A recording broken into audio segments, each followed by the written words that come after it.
All right, so hello everyone and welcome to Youth for Climate Action, a parallel event to the 66th UN Commission on the Status of Women, whose priority theme is achieving gender equality and the empowerment of all women and girls in the context of climate change, environmental and disaster risk reduction policies and programs. My name is Charlotte Aiken, and I'm the National Advocacy Coordinator with the Canadian Federation of University Women. We're going to get started with the presentation shortly, but I just want to address some housekeeping items to start us off.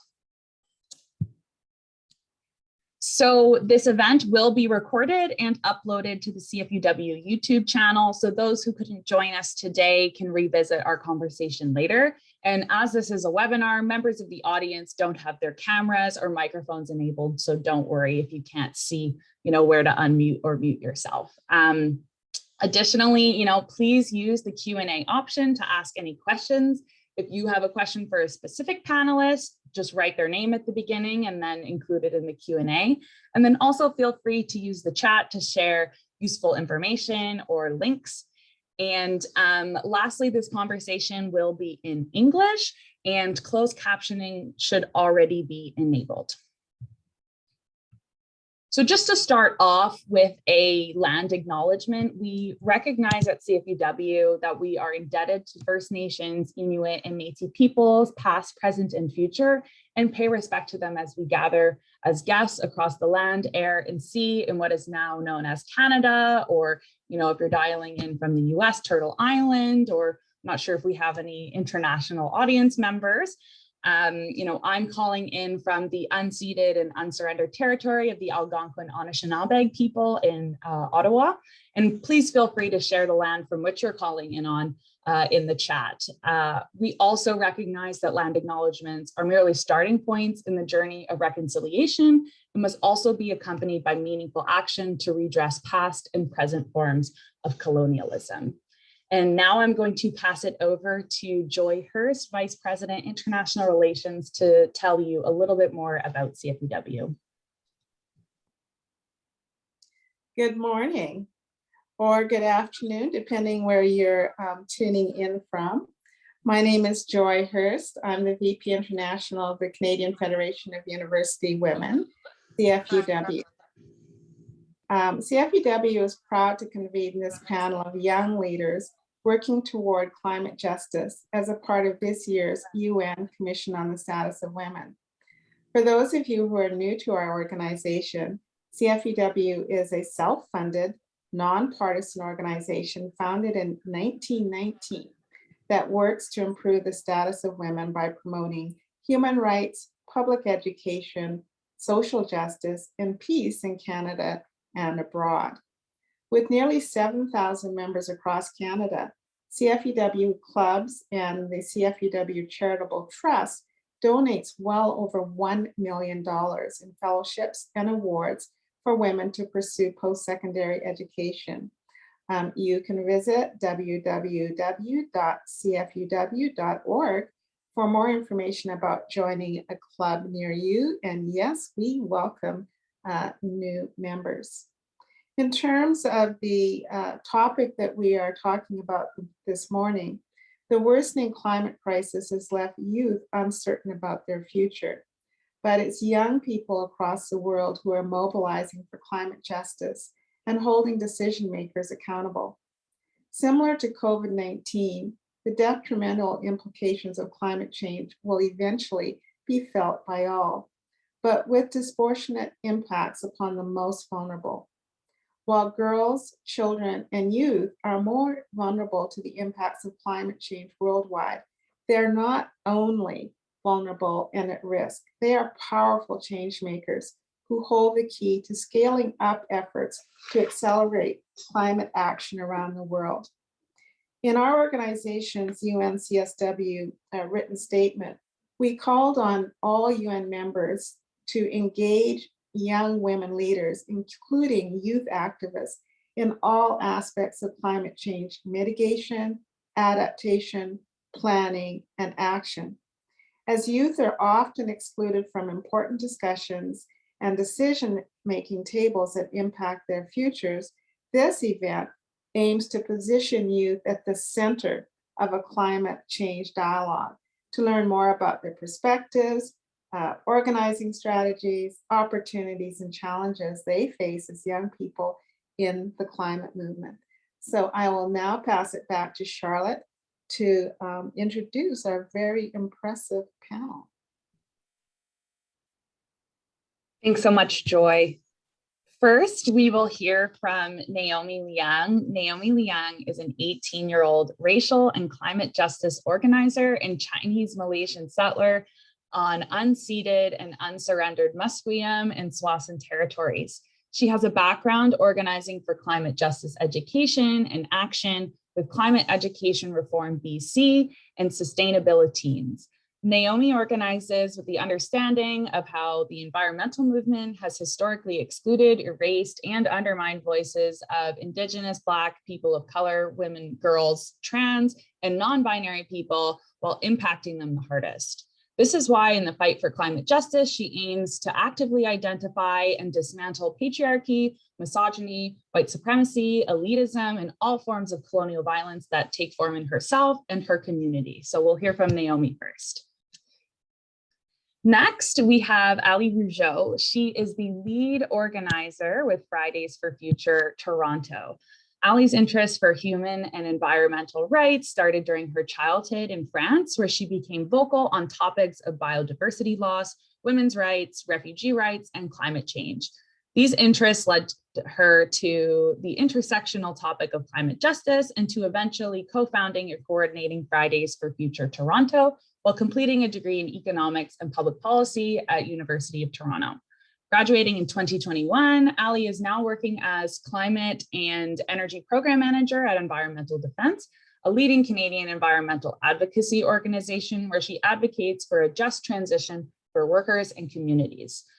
Ali has been recognized for her work by the Starfish in the 25 under 25 environmentalists and by Corporate Knights in their 30 under 30 sustainability leaders. So we'll hear from Ali second.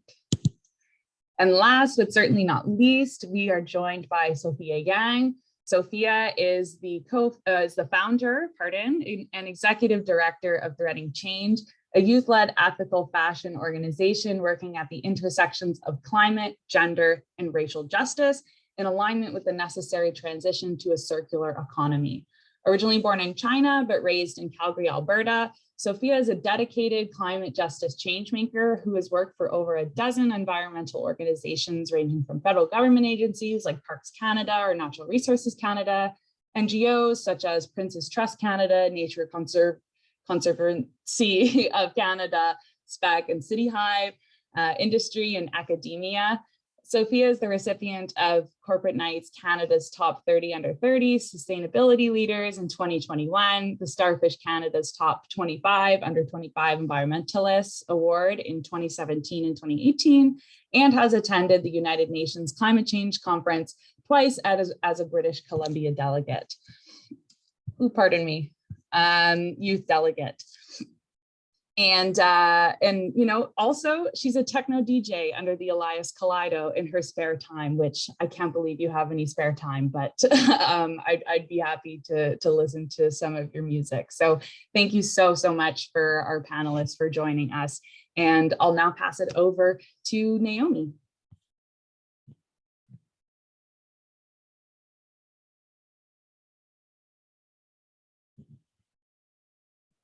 Hi everyone, sorry, just gonna take a second to set this up.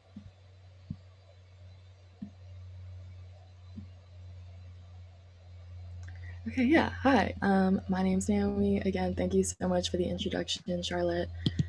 Okay. Yeah, awesome. Okay, I'm really honored to be here today with the other panelists, Ali and Sophia. I'm sorry, and thank you so much to CFUW, and for Joy and Charlotte for organizing today. Sorry, just wait a second. Yeah, so today I'm going to be sharing about my climate story, the work that I do, and how this is really interconnected with gender equality and climate justice. And so a little bit about me is that, yeah, I'm an 18-year-old student at the University of British Columbia studying sciences, and I'm a Chinese Malaysian settler on unceded, stolen, and unsurrendered Musqueam, Swasin, and Cowichan First Nations territories, as mentioned in the introduction. And I think it's just really important to acknowledge this as an uninvited guest on these territories, and just acknowledging like how that really informs the work that I do, but also the work that I need to do and that I actively need to do, not only as a climate and racial justice organizer, but also being complicit in systems of harm, and in the exploitation and displacement of Indigenous peoples and Indigenous territories, and also just acknowledging the need for Asian folks like myself to stand with Indigenous peoples in solidarity and to do decolonization work. And so, yeah, again, I think my parents being from Hong Kong and Malaysia, two other places which have also been colonized under the crown, and I think just like those facts have also really informed how colonization and colonialism has touched my life, and my organizing, just because being being in between a culture that much of which I've lost because I guess just like coming to like growing up in Canada, feeling like I needed to fit to this standard that wasn't made for me. Just acknowledging how, yeah, colonialism has touched my life, and I guess uh, it's changed who I am. And I guess a theme for today and my presentation is just that um, education has been powerful in giving me the tools in order to name how colonization has impacted my climate story and impacted my life. And now being able to name it, I can really, I think, identify and actively try to dismantle that. And so, yeah, okay. So I guess in terms of barriers, I'll start off with barriers from entering and staying in the climate and environmental movement. Yeah, for a long time, I've felt that, I guess, before entering the environmental movement, I felt that I didn't have anything to bring, not particular like experience, knowledge, skill sets. And so for those reasons, I really felt like there was no place for me in the climate and environmental justice movement. Um, and so I will be sharing also a little bit of art that I've made in a project I've recently been working on, in which I was communicating my climate story. And so I just thought it would be nice to share a few of those pieces today as well. Yeah, but for a lot of people of color and people who have been socialized as women, who have been social or who are trans or who are queer, I think imposter syndrome is something that we live with on a daily basis. Alok Ved Menon from the Urgent Need for Compassion podcast, which I can send in the chat, said, when you are a non-binary person in this country in this time, there's an imposter syndrome for being alive. Because people don't think that we should exist. And so every day I have to remind myself, because I'm breathing, they're wrong. Because I'm speaking, they're wrong. I have to remind myself not only am I enough, but the very same system that has weaponized a criteria that would rather disappear me, that's not a system that I'd ever let evaluate me again. And so I guess just getting a little bit vulnerable right away, my queerness and like parts of myself that I've had to accept has really been interconnected to my climate justice advocacy, just because coming into the environmental movement and getting to know my community and getting to know how a lot of organizers are queer or trans, like just getting to know and accept other people has also helped me to accept myself. And so, yeah, that's a big part of who I am as well. And so these lessons from Black, Indigenous, people of color, from trans, queer, non-binary people have really taught me that, you know, we've built this movement from the beginning, and not only so, but these same communities have the power to transform the systems that have hurt us. So yeah. Okay. And so some more context with the organizing that I do. One of the groups is called Sustainabiliteens. We are a youth movement united by the urgency we feel to stop the climate catastrophe, and also by a shared vision to exercise our agency in order to create a more just and sustainable world. And so, yeah, we do this primarily around organizing with electoral politics. Organizing for policies to pass in order to reduce emissions, but also acknowledging who's hurt hardest right now, and who that being communities of color and those socioeconomically disadvantaged. And so working on harm reduction programs and showing solidarity with groups that are working on those projects right now. Some wins that we've had are helping to pass Vancouver's Climate Emergency Action Plan, and being a part of that, as well as mobilizing 100,000 plus youth in Vancouver in 2019, as well as in events afterwards. And so ultimately, our goal has been deep systemic transformation, but we've also want to recognize who is hurt hardest right now, and how climate change ultimately worsens existing injustices. Therefore, in order to reduce harm towards those who are most affected, we focus on policies which reduce emissions at a greater scale and speed, but also addressing inequity and related campaigns with that. And so, just from some really smaller events, we've grown to hosting events with over 100,000, 150,000 people, to before COVID, and now getting back into actions, where this Friday is going to be another global day of action. And so I think another important question to ask is, why specifically climate justice?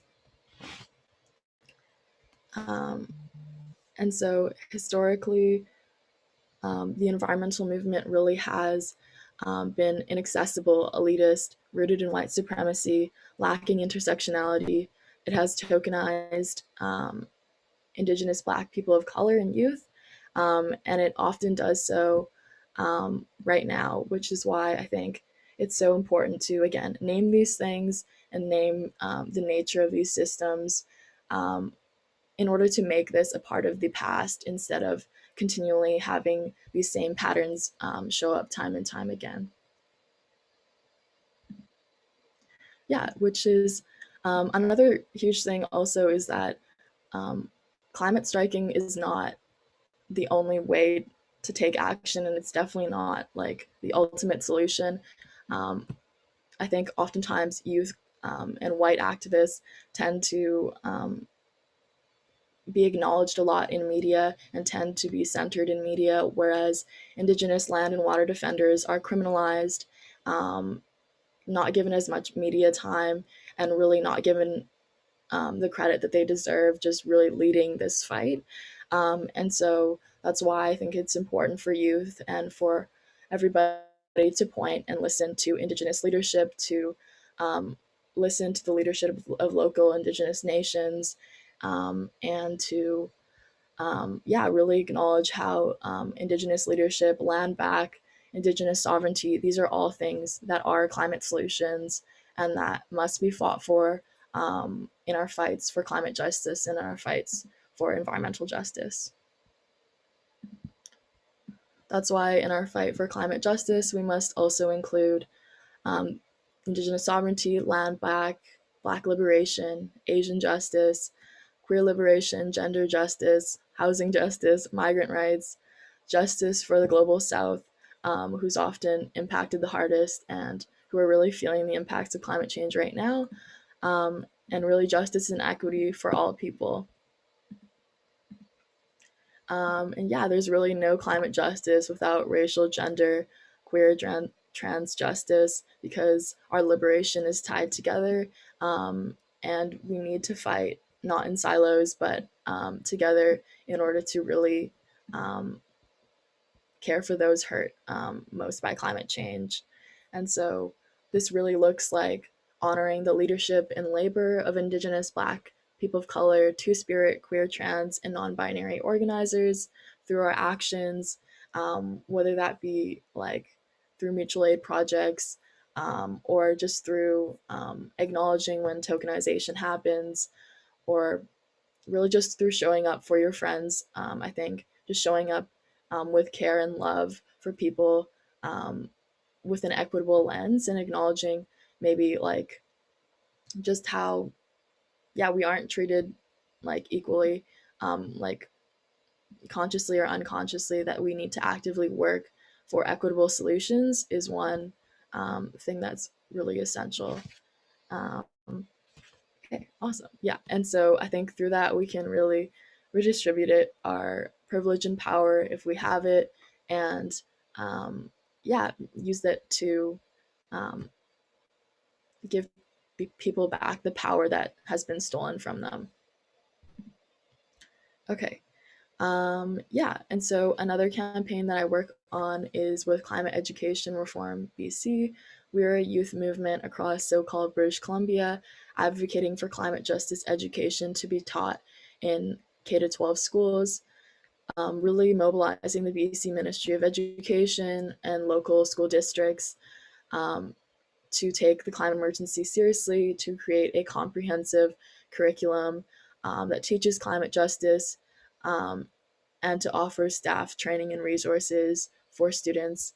And so we really initiated this in, I think, 2020, the end of 2020, but really like the beginning of 2021 is when we started campaigning more.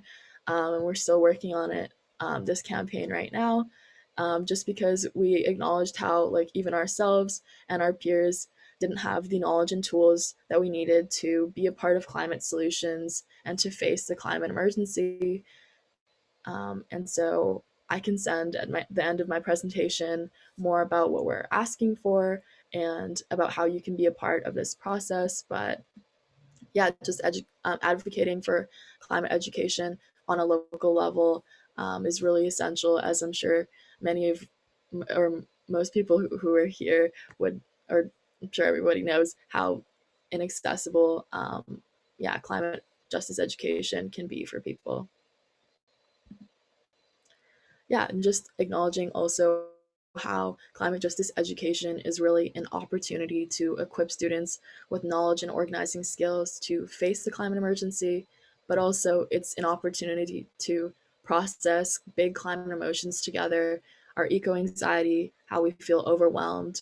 Learned helplessness is something that often stops youth from acting. And so if we process our emotions collectively, and instead of like allowing these big climate emotions to stop us from action, they can help really empower us and motivate us to act, knowing how we have a lot to protect. And I think it's hard to get started, but I think, yeah, it's worthwhile. And so climate justice education is also an opportunity for hope and action, to involve youth in community solutions, and to imagine a better world together, and also to work to create that better world in community. But also acknowledging on a global scale, education for girls is a top climate solution from Project Drawdown.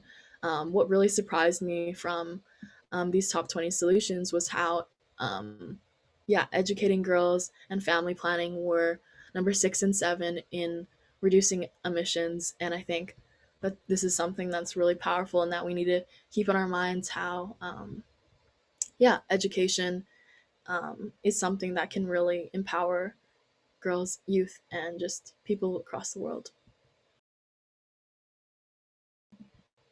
Okay. And so ultimately, this is also our fight for love, joy, and liberation. It's really easy to root our advocacy in feelings of shame and guilt, just because in the systems that we live in, under capitalism, under colonialism, um, motivators for action can often be negative emotions.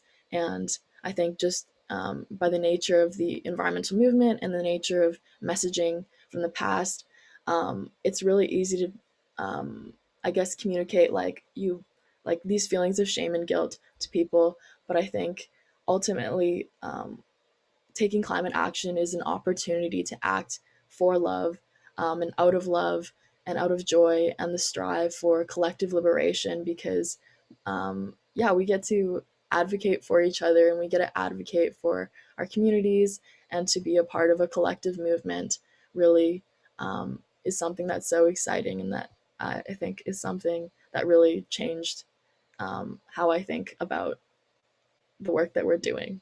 So yeah, sorry. And these, I have like two other panels from the art that I did based in my climate story, and I feel a little odd about sharing it, but I hope this is okay. But essentially, like, I think we get to try, we just get to try our best, and I think that's something that is really exciting, because we don't have to be somebody on a panel, somebody speaking, or somebody with super publicly facing. We get to just do the small things that we can every day, and choose every day to um, advocate for each other, and to choose every day to learn a little bit more about climate justice, to learn about how we can be a part of local solutions. And I think something that really helped me was acknowledging how, like, you're needed in this. Every single person is needed in this. We're not disposable, and our joy, love, and our lives are worth protecting. And we get to keep each other safe and build the futures that we need ultimately, really, really badly, because yeah, we just need justice, and I think we get to build that out of our love, which I think is really revolutionary. Um, and yeah, so this is another piece in how ultimately our joy and our love belongs in climate organizing, and it belongs centered in our organizing for justice. And so, yeah, I think that was like the end of my presentation. And so I'd like to say a huge thank you to everybody for inviting me here today and to speak.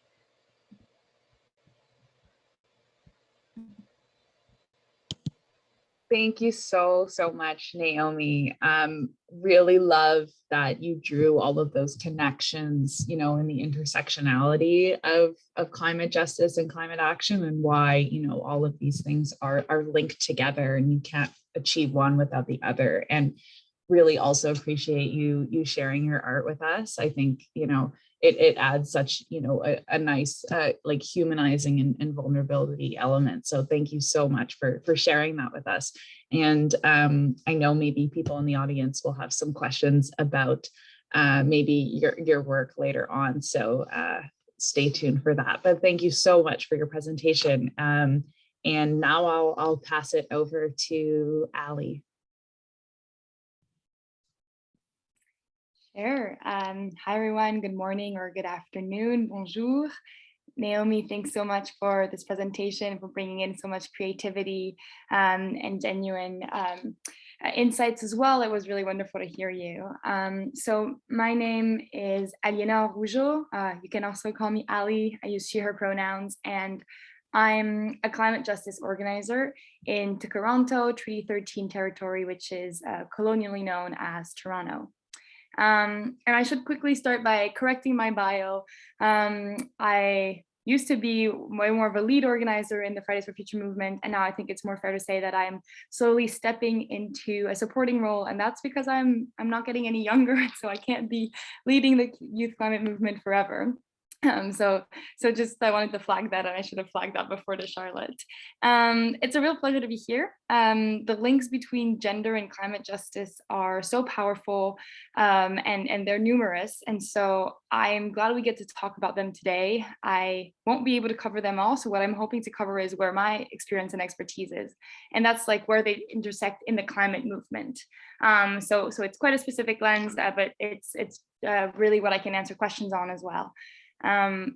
Today, I want to speak about my journey into activism and through activism, not because I think it's a groundbreaking story you should all remember, but I think it really highlights three things that tie gender and climate. And this story really highlights for me the role that women play in powerful climate action. So that's what I'm hoping to bring you today.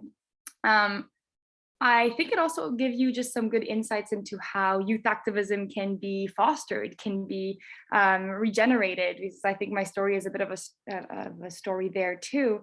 And it also shows how adults and adult allies can play an incredible role. So hopefully you can take what you want from that. That's what I'm hoping it shows. I want to start by giving you the conclusions.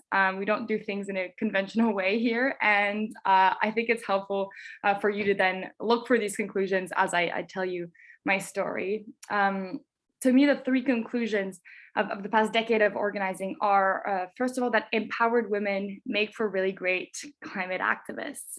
I think it's something as a society or as a community, depending on the scale you organize in or you operate in, we have to keep that in mind, that not only empowering women is important for women, but as is often shown and said in international development, for example, empowered women make really strong community activists and really strong climate activists. And when you're facing a climate crisis, it's something you want to keep in mind. The second conclusion, and I apologize if you hear sirens in the back, I'm in a busy place, is that women helping women is a constant in this movement, and it's something that we should cherish and celebrate. It's really the backbone of a lot of my experience. I use women in the broadest sense possible, so whoever identifies as a woman really fits in there. Every single transformational moment I've had in my path to activism was in large part thanks to a woman who played a crucial role in making that transformation happen. So I think it's thanks to women that I'm here today. And I think that speaks volume to the role that they can play and to the importance of having women and having folks you can identify to and find as a mentor in organizing spaces. And the third conclusion or insight that I see from my own experience is that a lot of free, unpaid labor in organizing, and at least in climate organizing, is done by women, and even more so by racialized women and by Indigenous women. And a lot of it is also unseen and so less marketable later on. And we don't do this work to be marketable, but it's something to also keep in mind. And a lot of paid work in climate and environment is done by men. I'll note, and I'll comment on it at the end, that this is changing. I'm seeing it change. But when you notice that something is changing, you have to think, how do we sustain that change and how do we make it for everyone? So that's just kind of something I wanted to flag. So yeah, that's what I'm wanting you to conclude. I'm just telling you what I think you should take away from it. But let me illustrate it now. So I started doing advocacy work, and at the time it wasn't activism, it was really just advocacy when I was pretty young, and I placed it around the age of 10. And the way it happened is that I was encouraged by my parents, and especially by my mom, to consume content that exposed me to environmental issues. But information is not enough to create an activist. That needs to be kept in mind. Information is just the basis on which you can then build. To have activists, you also need to have empowerment, and you have to have opportunities to then do the work and to grow. And in that way, my mom was my first audience, my first debater, and in many ways, the first person who would kind of encourage me to think through my ideas fully. And she would, for example, I would present her some information, be totally outraged at the dinner table, and she gently pushed back, and she gently entertained the conversation and challenged me. And that was the first instance of activism. That's what actually made me realize I liked this. And it happened again later on in life, or soon after, with my school librarian, who then again was a woman, and she allowed me to use the library as a activism training ground, really. I put up posters, I would talk about it, she would challenge me, she'd help me look into research more. And so you're there as an 11-year-old, and you have adults who are playing that role of not speaking over you, not speaking at you, but also respecting you enough to give you feedback, to challenge your ideas, to tell you, look harder, that conclusion doesn't make sense. And so that was super strong, and that was super important into building me. And that's what I call women empowering women. They didn't relegate my convictions to, oh, that's so cute. Oh, that's her maternal instinct. That's emotional. And by the way, those things are beautiful. Maternal instinct, emotions, those are beautiful. But those had nothing to do with my convictions or my takes on on struggles. Those were just ideas. So instead, I was really welcomed as someone that had an opinion, that had a valid opinion, and that should be challenged based on that only. So I think that really found the foundation of how I then evolved. So after that, I grew up, got interested into women's rights issues, and then eventually into refugee rights issues, because I lived near the Mediterranean Sea, and there was a crisis there that's ongoing, but that at the time really reached a height. And more folks, more adults, and in this case, more women played a role. And it was actually in the education world. 2 teachers played a crucial role. I'll go briefly over that, but one really called me in. She said, hey, you're doing activism in a way that is a little bit of the past. You should think about your privilege, you should think about your role, and you should think about how you're doing it. And the other one was another teacher who actually completely amplified me. She would, allow me to use her classroom again as a training ground, as a place to explore. And so in that way, again, I was empowered to do that. And so I'll pause quickly, because I realize, I'm talking a lot about how women are doing this, and it's not a way to say that folks that are not women were absolutely useless in my life or are absolutely useless in activism, but it's a way to show that in my life, there's certainly been a virtuous cycle of empowered women that felt free and liberated and confident and had, some decision-making power or position powers, were able to uplift me. And so I think that's kind of what I hope we take away from it, is that there's a virtuous cycle that happens when you empower those people. And so, grew up again, moved to Canada, and in my most recent organizing, again, the role of adult allies was crucial, because it's when I met in what's called Toronto, when I met some moms and some grandmas who wanted to help a youth movement, but they themselves couldn't be youth activists. It's when I met them, and they told me, whatever you do, we'll support you. And they really did that. They opened up their networks. They opened up, they really put a lot of time behind our organizing. They put a lot of kindness and all of that, and support when we needed. It's, I think, thanks to them that I ended up doing the work that I'm doing now. So again, they played that crucial role of being there as needed. And I present them as mom and grandmas because that's how they presented themselves. That's why they said, the reason I'm doing this work is because I have kids or grandkids. And so I thought that was also very powerful, is that's why they wanted to help other youth, even if their own little ones were too young to do anything at that time. And they saw the value of youth because they interacted with young ones. And so thanks to their support and to their resilience, Fridays for Future Toronto was allowed to blossom, but I also noticed that they play an incredible role in general in the Toronto organizing space. Many people will know of them, refer to them as kind of the backbone, the women that have been there for decades through highs and lows, and that can always be tapped into when you need a resource, when you need someone to do a training, when you need an organizing space. And that's pretty incredible. That's unpaid and unseen for sure. And that's absolutely incredible and absolutely necessary for the movement. And now, I'm getting to this moment. I think I mentioned it, or Charlotte mentioned it. I now work for a nonprofit. So I still organize with the youth movement, but I also now do more of the, paid work, first of all, but also more of the formal environmental and climate work. And I noticed something crazy, is that when I joined 7-8 months ago, it was the first time I had that many male identifying colleagues, and it was colleagues and counterparts. And I was completely baffled. I was thinking, there's men in this movement? That wasn't the case in the grassroots movement. So where were there?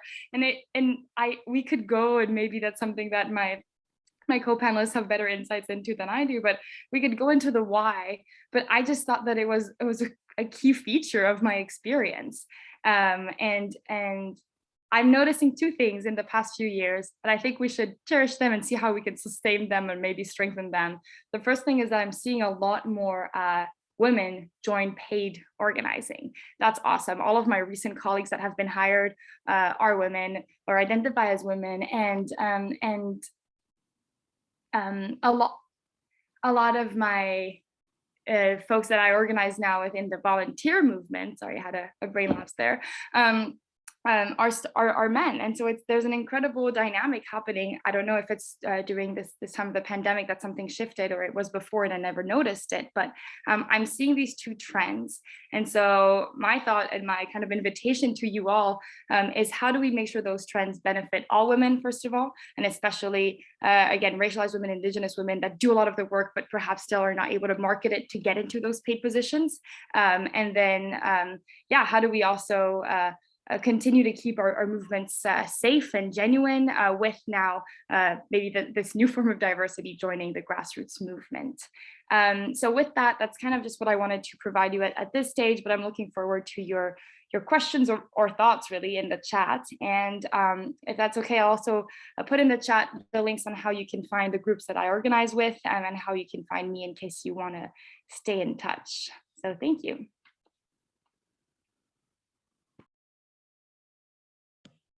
Thanks so much, Ali. I think, we'll touch on this a bit later, but I really enjoyed, the discussion on sort of this intergenerational work that happens to, really empower young activists. And I think that, we'll touch on this later in the Q&A, because I think it's so powerful when youth are, taken seriously, right? And not, just or tokenized, or that's so cute, some stuff like that. So, wonderful presentation. And again, hopefully we can have, flesh that a bit more during the Q&A. But thanks so much again for your insight. And with that, I will now pass the floor over to Sophia.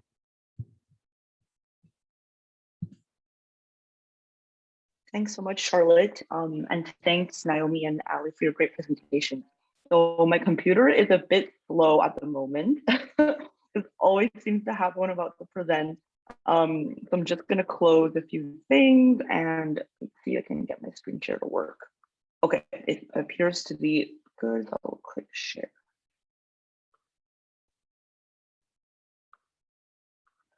Can everyone see my screen okay? Yes, okay, awesome. Hi everyone, my name is Sophia Yang. My Chinese name is Yang Yacheng, and I use she, her pronouns. And today I'm going to be telling you why it's really important to not only uphold, but also advocate and live for a feminist, fossil fuel-free fashion future. Before I fully dive in, I just want to acknowledge that myself, as well as the Threading Change headquarters, we're located on the unceded traditional and ancestral territories of the Musqueam, Squamish, and Tsleil-Waututh Nations, aka colonially known as Vancouver, BC, Canada. And as Charlotte put so eloquently before, this is just a mere recognition, and there's still lots of learning and unlearning that I myself am committed to do, as well as all the wonderful stakeholders and folks over at Threading Change are continuously committed to doing as well. I want to start my presentation off with a story. So this picture was taken by me when I attended the United Nations Climate Conference COP25 in 2019 in Madrid, Spain, as a youth delegate. Now, the conference was originally supposed to be in Santiago, Chile, but they had to change it due to the largest protests that Chile has ever faced in that year. Social unrest, upheaval, which some people credit to starting because of bus pass ticket price changing. Now, it's not the only reason, but it's interesting how a lot of different social movements, many times just to build the iceberg, is so much to cause an entire uprising. Anyway, so I went to Spain that year, and this was the third year in a row that the conference was held in a European country instead of in the global south, because the UN is supposed to be doing events, at least the UNFCCC, the climate change conference is supposed to be global north, global south every year, but that didn't happen for the last 4 years. So when I went in 2018, I was very overwhelmed. There were so many things happening, and I have a really large interest in a lot of topics. I was interested in climate adaptation, renewable energy, ocean acidification, and I didn't know what to go to. So when I went into 2019, I figured, okay, I need a different game plan. And I also played more of a mentorship role to the BCCIC delegation that year. If you didn't know, BCCIC is a British Columbia Council for International Cooperation, and they're fantastic. Check them out. So I stumbled into one-year anniversary signing event of the UN Sustainable Fashion Charter. And here are the 11 people, I think 11 at least, upon this stage.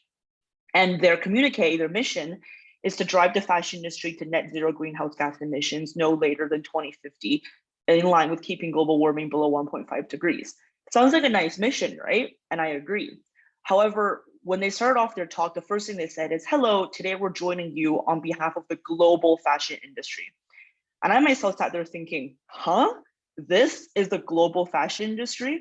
Because what do you notice?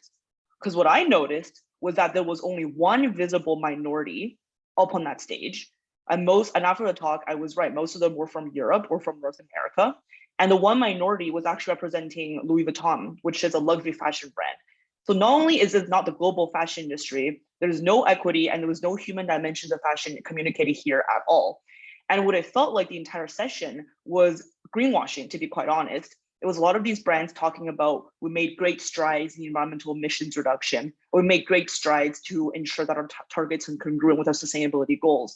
But I'm thinking, you have no garment workers, no unit workers, no clothes makers, and no one actually in the global south, which, by the way, they make up most of the garment working population in the world. How is this representing the global fashion industry?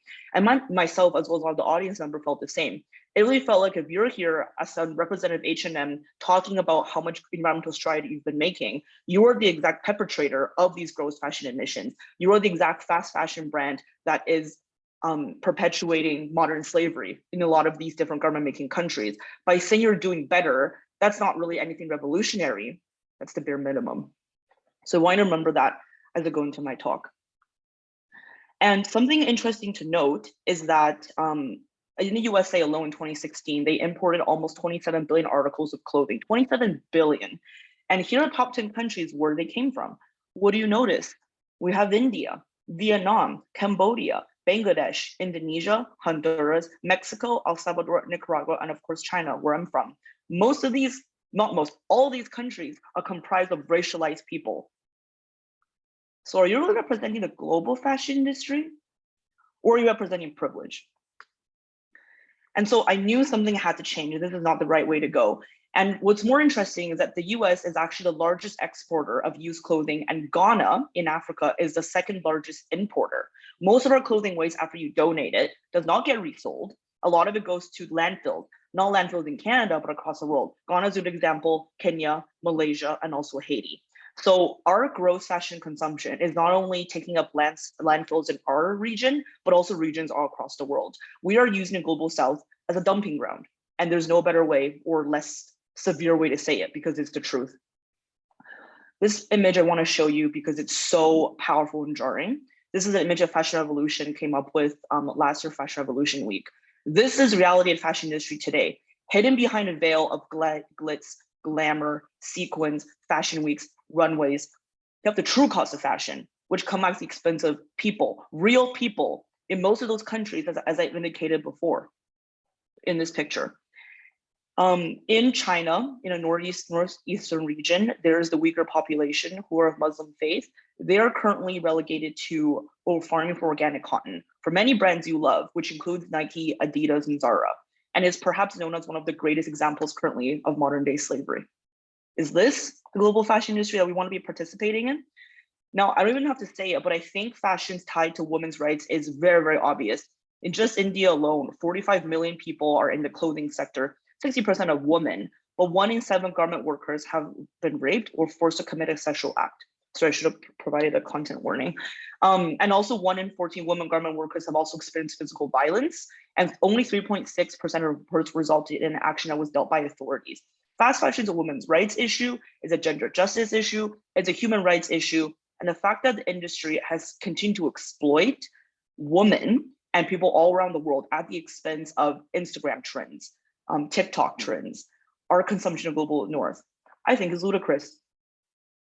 And so I knew that this can't be the way. I participated in a protest at COP25 Something else I noticed that at the conference, even though fashion is one of the top most polluting industries in the world in terms of water pollution, clearing agricultural land for farming to grow cotton, and also in terms of emissions, there was very, very little people talking about fashion at COP from a youth lens. In fact, there was no one. The only people talking about fashion at COP was the industry heads, people from H&M, people from Zara, who have the money and the power and the resources to talk about how great they are, when in reality, they're the ones perpetuating most of the stereotypes. And so I thought something had to change. So when the pandemic happened and I had a bit more free time on my hands, I decided to threading change, which is directly inspired by all the stories and the research that I've done. Right here, you'll see a picture of Uyghur people farming for organic cotton in northeastern China. This is a textiles workers union strike in India. And this powerful image is a woman protesting saying, "I don't want to die for fashion," after the catastrophic Raza Plaza collapse in 2013 in Bangladesh that killed over 1,000 people, mainly women. And so I think the intersections between fashion and climate and gender is more apparent than ever. And also, of course, racial justice. And this is Threading Change's mission statement. We are advocating for the 6 Fs, a feminist, fossil fuel-free fashion future. Now, we know this is incredibly ambitious because there are lots of ethical fashion brands that are still part of the fossil fuel supply chain, and they're not decarbonizing yet, but they are on their way and they're trying their best. But I think the feminist part is incredibly important. And from a lot of presentations I gave, I had a lot of people, mostly older people, kind of come for me, say, "Are you sure including the word feminist in your mission statement is a good idea? That seems very exclusionary." But the way that we look at feminism in fashion is that you need everyone on board, but you need to be centered these underrepresented voices of women, particularly because at a global conference, the fact that their work is not even recognized is something that definitely needs to change. And I just want to give a shout out to my amazing team made up of women, but we just had 2 more male members from our team. So they're not on here yet just because they just joined a couple days ago. But I wouldn't be where I am today without my amazing team. Our board members comprised of women of color from all around the world in garment making countries such as Sri Lanka, Vietnam, and also India. And our amazing team is also joining you from Ecuador, Kenya. We have people from Brazil, Canada, China, and Netherlands. And I think it's so beautiful what we've created to advocate for a global fair fashion industry, mainly led by youth. And our mission at Threading Change and our values is really right here. It's number 1, the most important, uphold intersectionality, because you're advocating for climate justice, racial justice, and also gender justice. And they're all so important, as Naomi pointed out so beautifully before. Our second value is place people before profits. This is huge for us. I thought about this day and day, night and night after the COP conference, I was realizing that what that conference was doing, even if it was placing emphasis on some people, it was still mainly the money makers that got the platform to disclose what they were doing well. And we wanted to be able to showcase what everyone is doing well, not those with just the most resources. We're youth-led at heart, and we always will be. We seek to center underrepresented voices, as I mentioned previously, and we believe in meaningful and robust collaboration. A bit about what we do, we kind of have like a 4-way we call it tri-impact model. The last 2 is kind of grouped together. Education awareness through our Textile Talks programming, which is our international webinar series with a different focus area on each season. Also, our Global Innovation Story Map, which touches on ethical brands or exemplary brands that are leading the way that deserve to be at the COP conference, talking about why their brand is doing so well and why they deserve to be recognized. I'll touch on this a little bit later. We also do youth engagement and consulting, and also research and policy to see how we can make sure that more legislation are being led for youth and by youth on how we can change the fashion industry. And Charlotte, maybe you can let me know how much time I have left. I don't know if I'm going over. 5 minutes, you're all good. Okay, great, thanks. Actually 10, feel free to keep going, no worries. Okay, sounds good. So this was a webinar series we did last year as part of Fashion Evolution Week called Clothesbusters.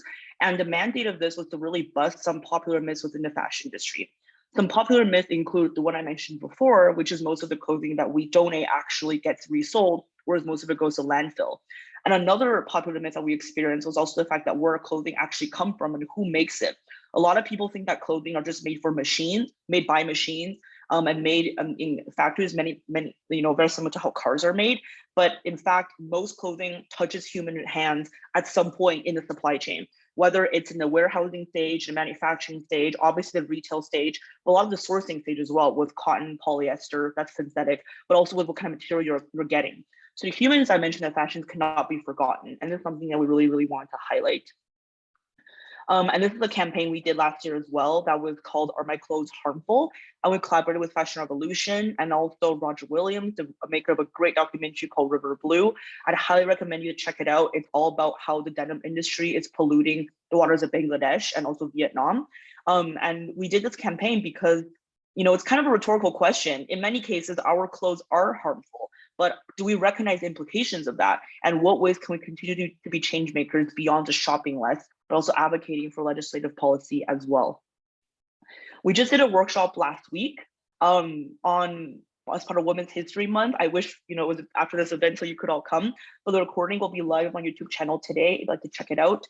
It was all about how to plan a gender inclusive project, and we co-led it with Kirti Punia, who's the recent winner of the top 30 Women Transforming India, who has had direct experience with garment workers in India as well. And this workshop was very instrumental for us as an organization. As an organization that's been grappling with our identity of having the word feminism in our mission statement and trying to embed gender justice and feminism organizing in everything that we do. And this workshop was very important to us because we invited brands that we were pretty starstruck by, and we hope that they enjoyed the session, and they did. Ecologist is a good example of a brand that came, and we had great, candid conversations about what it means to be an outdoor apparel brand that is trying to center women and what challenges and opportunities come with that. And in the workshop, we also went through a lot of different ways that we can organize and ways that we can plan for gender inclusive events.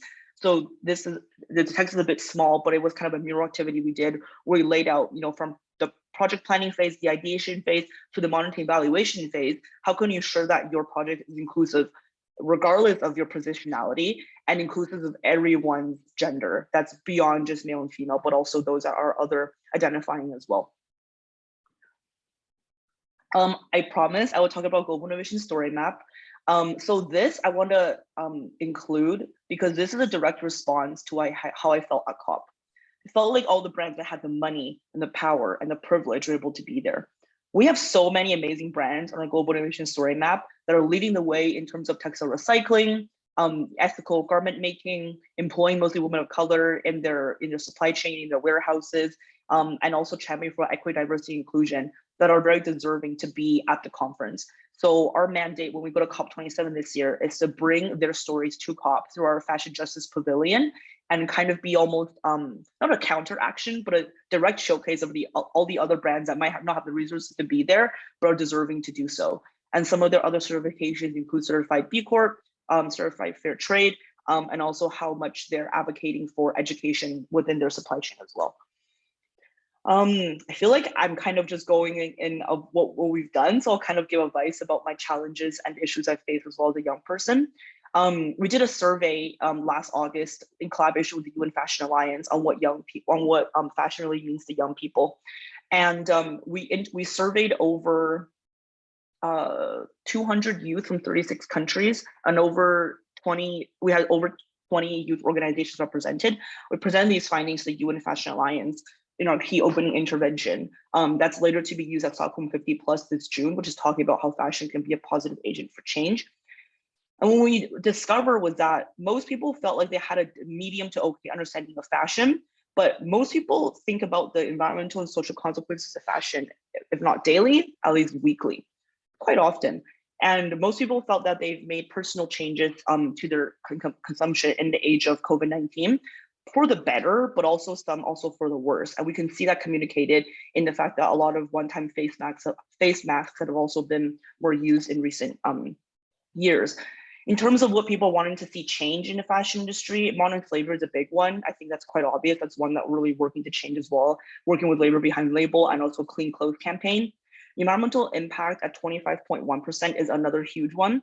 And I think this is one that we're seeing changes in because many times we talk about the fashion industry, the environmental implications are very obvious, but people might not notice right away the social implications, which we also try to advocate for in a lot of our organizing work. I want to take this time before I go into join my team to maybe talk about the positionality and challenges I face as a racialized woman organizing in this space in terms of the fashion industry. There's been, I'm just gonna stop sharing because I feel like it's a little personable. There's been many instances where I've been the only POC in the room, such as when I presented to the UN at the fashion panel, and I was only the young person in the room. And I think many times when that happens, you feel at first flattered, but very quickly that flattery is overcome by imposter syndrome, especially as racialized women. And then that is feelings of why am I here? But also like, why aren't other people who look like me here? And then also fear starts to happen, fear of messing up, but also fear of, am I being tokenized? Am I just here because of my age? Am I just here because of my skin color? Am I just here because of how I look? And I don't mean to call out, the fashion panel. This has happened to me many, many times, even with the panels where it seemed quite progressive. And I think the challenges I face as a racialized woman in this space, in the fashion sense, is that I teach a lot of educational workshops to school students. And we have a question where we ask people, do you think fashion is a girly industry? 90% of the time, people say yes. And I say, well, what if what I told you out of the top 10 fashion brands in the world, which includes H&M, Zara, Nike, Adidas, Hermes, Chanel, Louis Vuitton, I'm missing 3 more, that only 1 out of the 10 CEO is a woman, and only 2 out of 10 of those brands are outside of Europe, and only one out of those 10 brands have a person of color in a position of power. So it may seem like the fashion industry is very feminine, and in some circumstances, yes, it certainly may be. But when it comes to positions of power and decision making, it's men that take up the room. It's men that take up the spaces. You could look at Victoria's Secret as an example. Their entire Angels campaign is made up of the European standard of beauty of women, but all the decisions are led by male figureheads in very catastrophic ways. And I think this, since in the fashion industry, is slowly changing, but not at the pace that we need it to be, especially if you see what I presented previously about how it is such a human rights and also a gender justice issue. So myself organizing as a racialized woman in this space, those are some of the challenges I face with feeling imposter syndrome and also feeling like, what am I doing here? Do I deserve to be here? And how I can bring more people in. And I think by our very global team, we've done a good job of that. But I want to talk about opportunities as well. So this is where I'm gonna reshare my screen. Before I get to that, I also want to mention the opportunities really in this day and age, I think is you make what you break of it. I myself come from a place of immense privilege to be able to have some free time when COVID happened to be able to launch Studying Change. And I recognize that not everyone has time to resources to be able to do that. What I realized throughout this process is that collaboration, not competition, is key. Seek to do market research and understanding of what is already out there in the industry or the field you want to change before embarking on it. Is there a way you can collaborate with them or build on what's already happening instead of reinventing the wheel? For myself, because there was no youth working group on fashion at the UN, at least at COP, that's why I wanted to create it. But I did a lot of talking, I did a lot of asking, I did a lot of listening as well before I created it to figure out if it's something that's truly wanted, something that's truly needed. And in which case, if you find yourself on the side of this is maybe already happening, find those and seek those because they're already in your circle. They are already probably in agreement with you and they would love to support. If it's something that's new, talk to mentors, talk to professors, talk to your friends, talk to your family, like Ali mentioned. Have those people in your corner you can ask questions and get feedback on because they're able to give you advice that sometimes people have to pay lots of consulting fees to find. So just to wrap up, I'm just going to touch on some opportunities we have going on at Studying Change. We're currently hiring for a myriad of different volunteer opportunities, and we're also hiring for one paid position. Sorry, it's just not going forward. One sec. There we go, join our team. And just, this is our amazing team. Celeste's from Ecuador, Janet's from Kenya, Sarah's in Canada, Namrita's in India, Michaela is from Ottawa, but currently in Ecuador, and that's so these are positions we have currently available: regional coordinator volunteer position, regional coordinator manager position, research and policy volunteer, podcast production volunteer, and also business and development manager. I sent Charlotte the link. I'm sure she'll post in the chat, but I can send it as well. And of course, our business and granting volunteer as well. So if you're interested in those positions, the link to submit and check it out is at bit.ly/TC jobs board. We're also currently running a crowdfunding campaign. So if you'd like to help us and further our mission, Charlotte will be sending a link in there as well to reach our $5,000 fundraising goal. And with that, I hope we can keep the conversation growing. We're at 13 Change on multiple platforms, and I'm always just an email or a chat away. My email is hello@13change.org. You can also sign up for a newsletter to stay up to date with future events. And thank you so much for having me.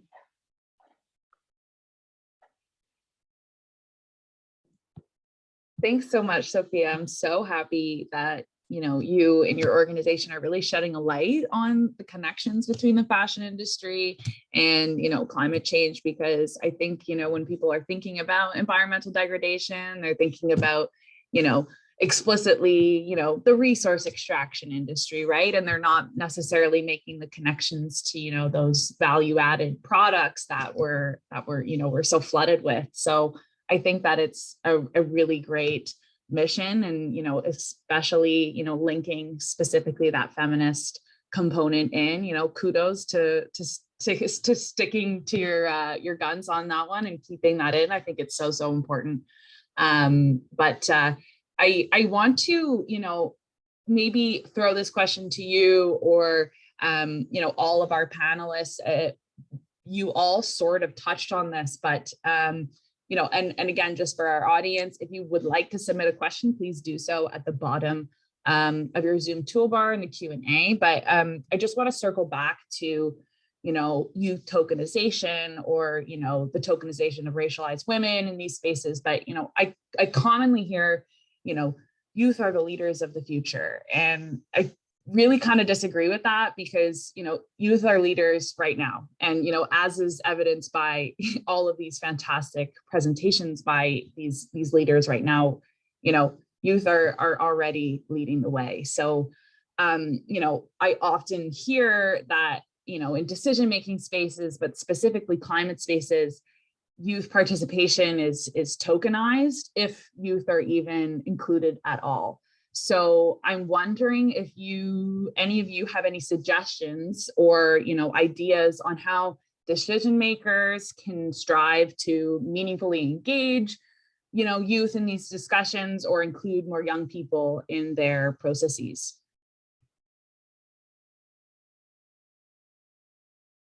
So if anybody wants to answer that, please just unmute. How can we meaningfully engage youth at decision-making tables?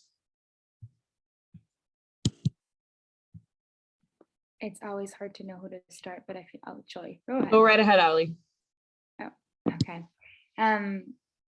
Two things came to mind. The first one is, if you are going to invite a young person to come in to speak, whether that's at your community groups level, or whether that's your whole board of your company, or whether that's like your entire union, like whatever the scale is, I'd say do the work before of making sure those people are ready to hear what we're about to say.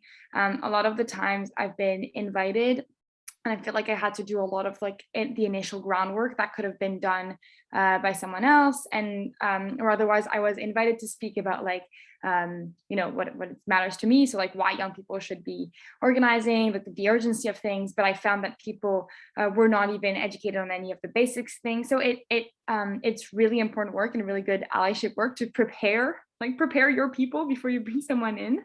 It does a lot. And I actually had that experience 2 weeks ago, where I spoke to a group of philanthropists, and you'd think philanthropists and a radical person that in many ways holds anti-capitalist views and everything, how is that going to go?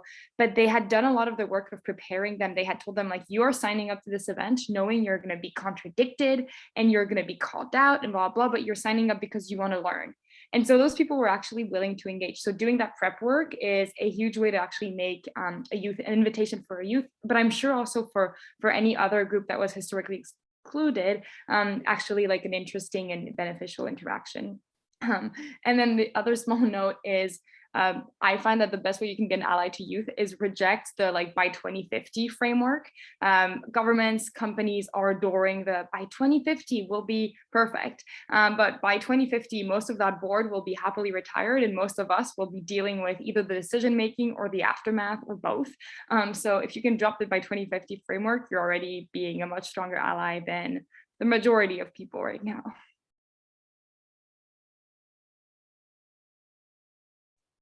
That's a great answer, Ali. If I could just jump in quickly. Yeah, I agree with everything that you said. It really resonates with me. And something I would add is Ali and Naomi both touched on this. There's a lot of racialized women that are doing unpaid work in the climate movement, but also in human rights, humanitarian aid, gender justice, housing justice, labor justice, so many things. So I think if you invite young people to, whether it's a roundtable or a panel or a talk, or even something just small as, you know, an IGTV live, if it's in your financial budget, please offer an honorarium.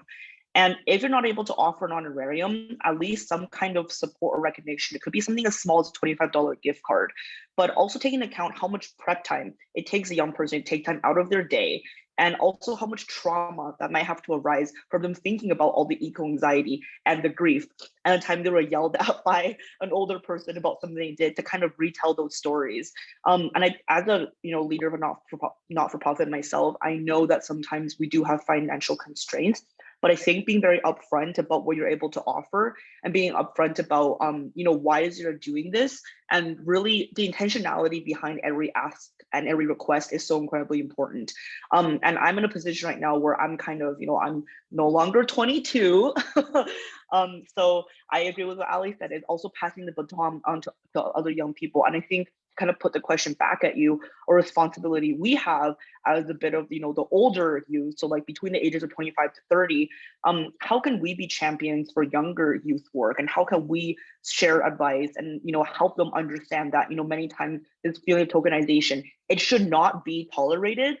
Historically, why has it been tolerated, and how can we move forward? How can we move forward into more so a reality of appreciation and owning yourself, and understanding that what you have to contribute is so incredibly important. And I've been approached before by an organization to invite me to speak, and they did what Ali was saying. They said, we recognize that we're coming from a position of privilege, and that you'd be adding to the conversation in a way that is not congruent to maybe what we've traditionally heard. We appreciate your ideology, and we invite you to let us know an honorarium amount that you think is fair. I think that should be the bare minimum, right? I was so shocked to hear that this level of recognition this organization was putting towards, because I've never ever seen that before. 99% of the time I have to ask, will an honorarium be offered? If not, what are some other ways I can engage and get my network out there to know about why we're doing this? So I think, yeah, financial consideration is one thing, but also making young people, past, present, and future, younger youth and also older youth, feel comfortable. Yeah, thanks, Sophia and Ali. Those are both great answers. I think, yeah, especially like being a young person, like having to learn like my own boundaries, and like just because, especially like coming into the movement as like newer organizers, it's often like you give so much and you don't know necessarily like where to set those boundaries. So like learning like what Sophia said, like from other youth, like I've like definitely learned like you need to set boundaries, and this can't be like your whole, like organizing can't be your whole life. Like you need to also take care of yourself, and like take care of your community, and like have things that you enjoy, and that's like a huge part of organizing too. But sorry, back to the tokenization topic. I think, again, like being youth, it takes a lot to like, I guess at least for me it did, like to learn how to like question things, and to learn when to speak out and how to speak out. And so I guess like just like acknowledging, like maybe for youth, like it takes a lot to show up. And I think yeah, the acknowledgement of our work, and like encouraging us goes a long way. Like definitely just like it's been adults many of times who've like been in the same positions as us, and who have been able to inspire us, I think, through just encouraging us. And it I think like so, because so much work goes unacknowledged, just like those small things are really appreciated. But again, just like communicating with care and respect, I think like Ali and Sophia have mentioned, just as if you would somebody who is your own age, or somebody with the same, I don't know, whether like there's oftentimes differences in like education, experience, and all these things, and it's easy to have like an unconscious like ego about it. And I think just like acknowledging how like every single person that you meet, whether it's in the climate movement, whether it's just like another youth person, has like something to bring, whether that's like they're learning and they're trying their best, and you're learning and you're trying your best. Like, I think everybody has something to contribute, and whether they're like learning what that is or whether they have like tons of experience, it's super important to just like look at each other as equals, as if you're sitting across from each other at a table, and just listen to the other person. It's so easy to just like check off a box and move on and feel and have like this one time like consultation. But I think another important element is like this ongoing relationship. Like, if you care about what youth are saying, you won't just listen to us one time and then like take down one thing, but you'll like, you know, continually try to build a relationship with us, be invested in what we're doing and what we're working on. And I think those are important things.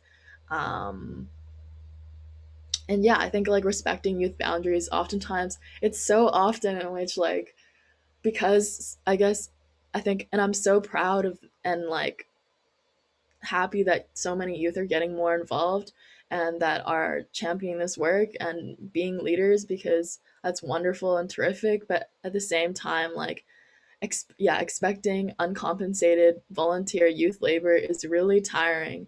And oftentimes, like, youth are really quick to say yes. And so just like um, being advocates for like youth to rest, to um, I think, I think there's different dynamics depending on the person, but oftentimes like just because we live, I think Sophia said this too, we live in a culture which like encourages competition.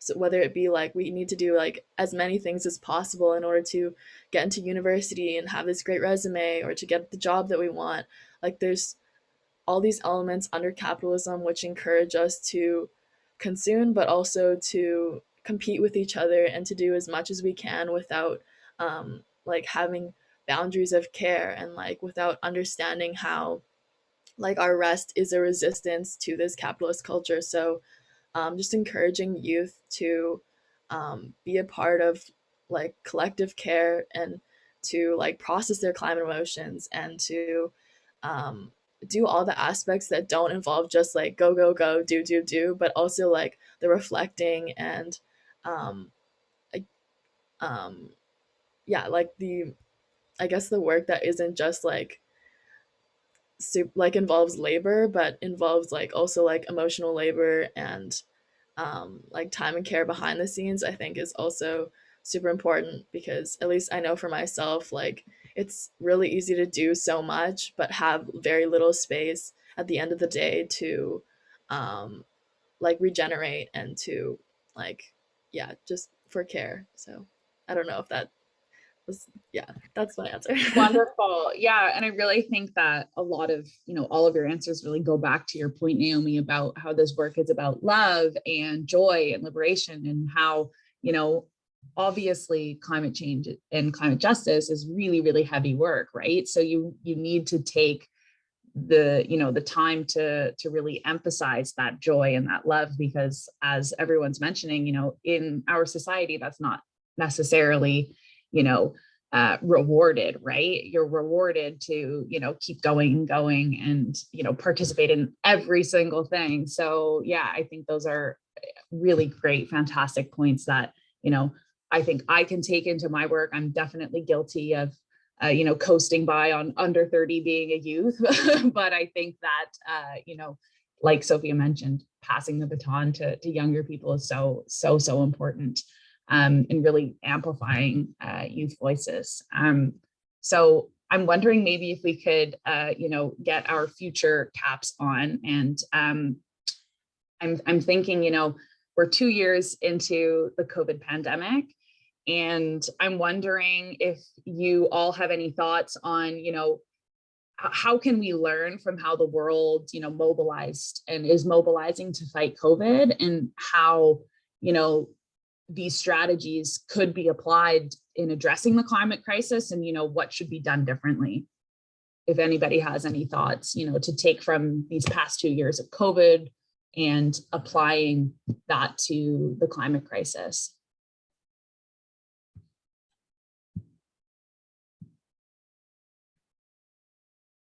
I can start.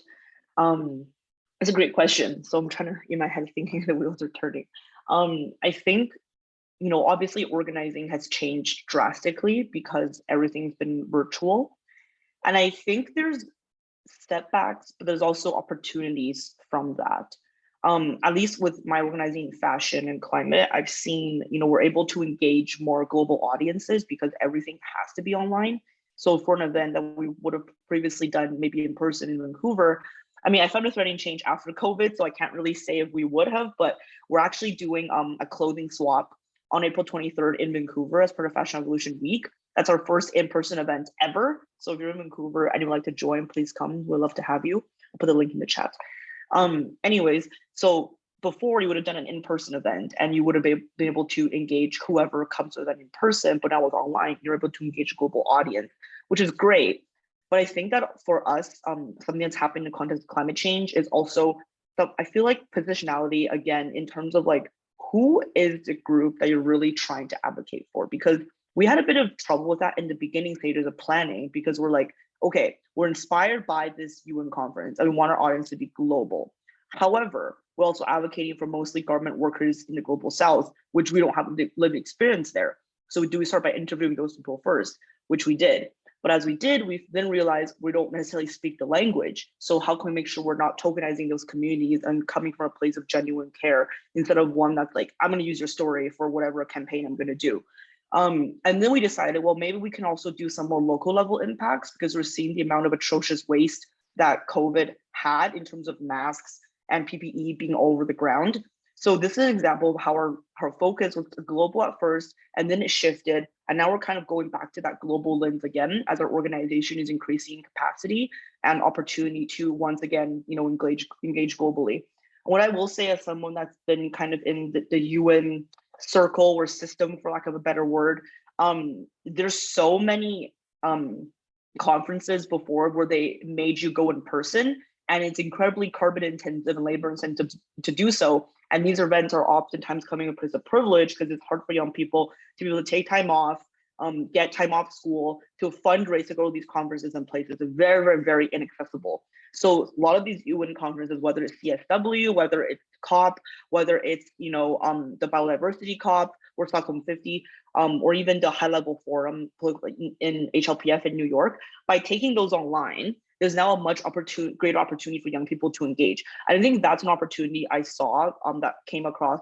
That's a good thing as part of COVID, not just in the UN system, but in general, to see how young people are able to be more engaged. And I hope that moving forward, these conferences keep this hybrid format, because it is not climatically feasible or smart for countries to be traveling to a country every year for a climate conference. Let's think about the irony there for a sec. And that's what I would say.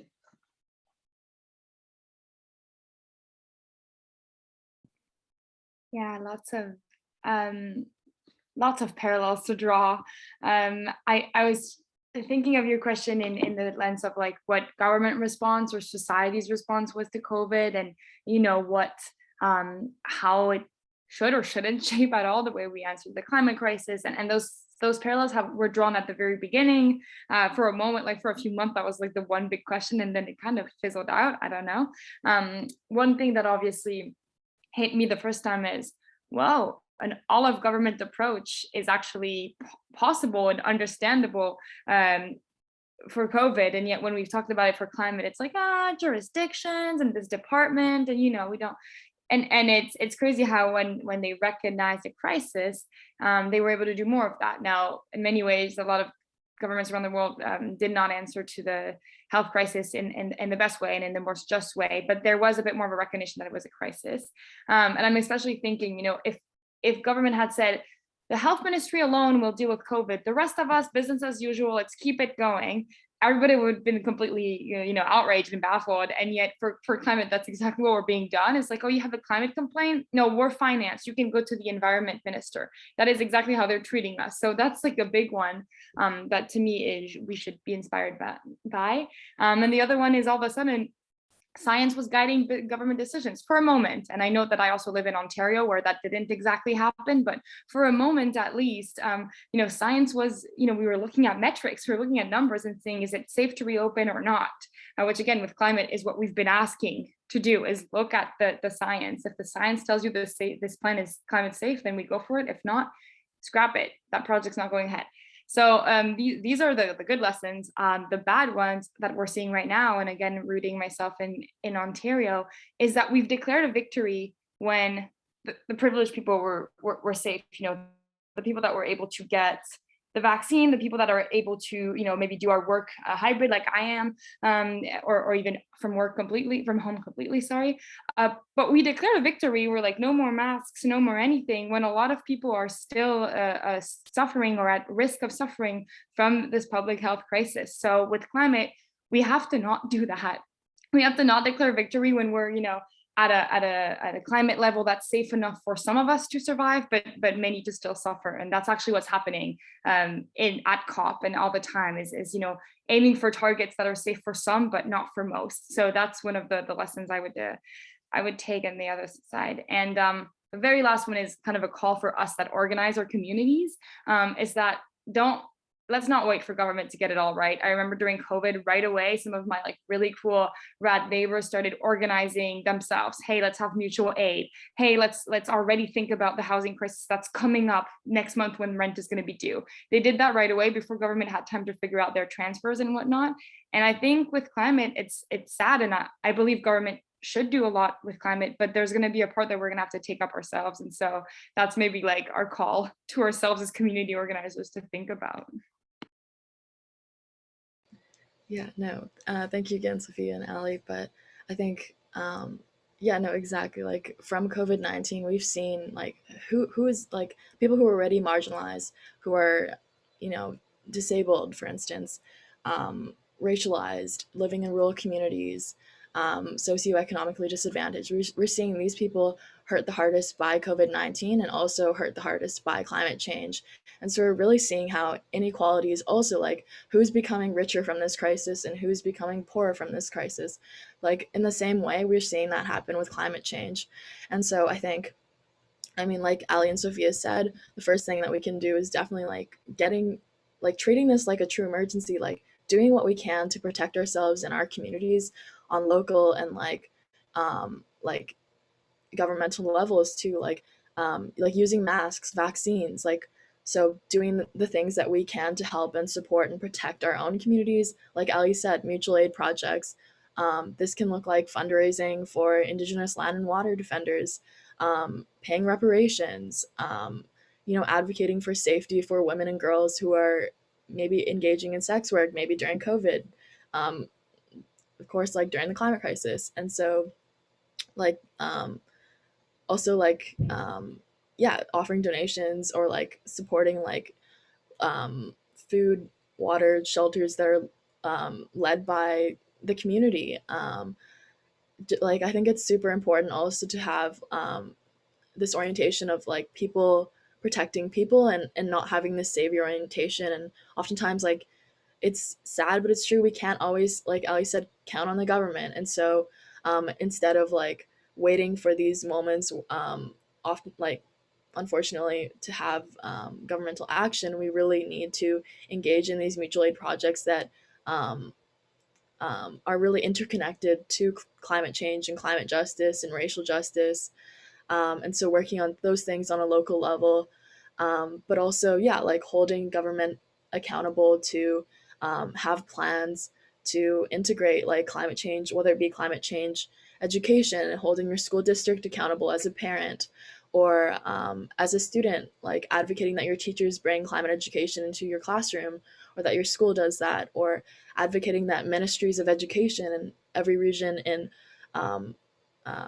every province across Canada gets climate justice taught, I think is super important as well. But sorry, I'm looking at the time. I think ultimately like what COVID-19 is really teaching us is that like we can work together to take care of each other, like, and we have that obligation, and but we also have the opportunity to build back and create the better world that we want to see. And that's one in which is going to be built through community action and collaboration, and through like, for one, envisioning like what do solutions look like, and then like working together to create those. And so yeah, I will just end it there. Thanks. Yeah, totally. a different and better world is 100% possible. And people are already building it, right? So yeah, point very well taken. And, you know, we are coming to the end of this discussion, and I'd like to just pass it over to Joy to just close us out with some closing remarks and a thank you. Thanks, Charlotte. So when you organize this kind of webinar, you're always worried, do you have the right topic? Do you have the right panelists? We hit gold. We have the right topic. We have the right panelists. So thank you so much. Each of you is quite unique and individual in your path. I'm struck by, you are trailblazers, you are youth leaders. You're definitely in leadership, not just talking, but delivering solutions, delivering concrete solutions. So that's very exciting, you know, especially in an organization like CFUW. We've been around for, you know, 100 years. And we're looking to the future, and we're looking to the future in how we continue to be an organization that delivers concrete solutions and who works in partnership. So what an opportunity to hear about the work that each of you are doing, because this is not work that I think most of us would have been familiar with. So Naomi, how do you mobilize 150,000 people? That's amazing. You know, Ali, how do you do the kind of work that actually starts something that's built into the infrastructure of your local community? And Sophia, taking on the big guys in such an original way and not waiting. I'm also struck by the fact that none of you have waited for someone else to say, oh, that's a good idea. You've each just stepped out and made an impact in a relatively short period of time. So we applaud each of you. We're going to be watching the work that you do. We'll be sharing this webinar far and wide. I do have some thanks from Catherine Wilkinson, who is the president of CFUW. She is traveling, so doesn't have access to audio, but she really wanted her voice to be added today to the event. So I'm just reading her vote of thanks. On behalf of CFUW, I would like to thank everyone who has been involved in today's webinar, the presenters, the planners, and of course the participants. Climate change is one of CFUW's 5 national priorities. We recognize that we are all being affected by climate change and that women and girls are being disproportionately affected. But today, Naomi, Ali, and Sophia have shown a possible future where young people will fight passionately to ensure their future and the future of our planet. So not only are you in the future, you're here and today and fighting and providing leadership. So that's so exciting. Thanks to our advocacy coordinator, Charlotte Aiken, for her inspiration in suggesting this topic and working with the speakers. The International Relations Committee under the leadership of Joy Hurst for their support. And thank you to everyone, our attendees who attended today and those who will be looking at the webinar afterwards because of their concern and commitment to working in climate change. So thank you very much.